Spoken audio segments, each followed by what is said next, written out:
বক্তা মিজানুর রহমান আজহারী তরুণদের মাঝে ব্যাপক জনপ্রিয়তা সম্পন্ন এই বক্তাকে নিয়ে রয়েছে নানা আলোচনা সমালোচনা। ফ্যাসিবাদী আমলে জনপ্রিয়তা পাওয়া এই আলোচককে দীর্ঘদিন দেশে আসতে দেয়নি তৎকালীন আওয়ামী লীগ সরকার। তবে ৫ আগস্টের পরে আবারও দেশে ফিরে ইসলামিক কাজে নিজেকে নিয়োজিত করেছেন আজহারী।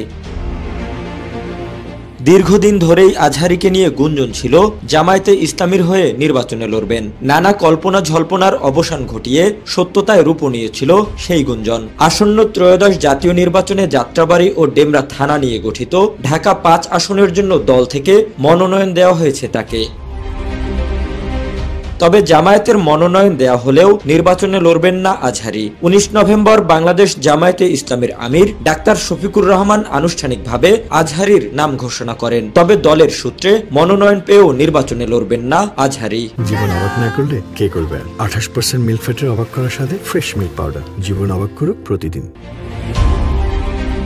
জানা গেছে ব্যক্তিগত কারণ ও দাওয়াতি কাজে মনোযোগ দেওয়ার জন্যই তিনি এমন সিদ্ধান্ত নিয়েছেন। তবে ঠিক কি কারণে তিনি নির্বাচনে লড়বেন না তা নিয়ে মিশ্র প্রতিক্রিয়া তৈরি হয়েছে দলের ভেতর। ঐতিহ্যগতভাবে বিশেষ গুরুত্ব রয়েছে ঢাকা ৫ আসনের। তাই অনেকেই বলছেন আজহারীর ব্যাপক জনপ্রিয়তা ও তরুণদের মধ্যে গ্রহণযোগ্যতা আসনটিতে জামায়াতের জন্য ইতিবাচক ভূমিকা রাখতে পারত। তবে মিজানুর রহমান আজহারীর এই আসনে নির্বাচন না করায় দলটির নীতি নির্ধারকদের একাংশ ইতিমধ্যে এই আসন থেকে কামাল হোসেন নামের প্রার্থীর প্রচারণা চালিয়ে যাওয়ার বিষয়ে আলোচনা করছে।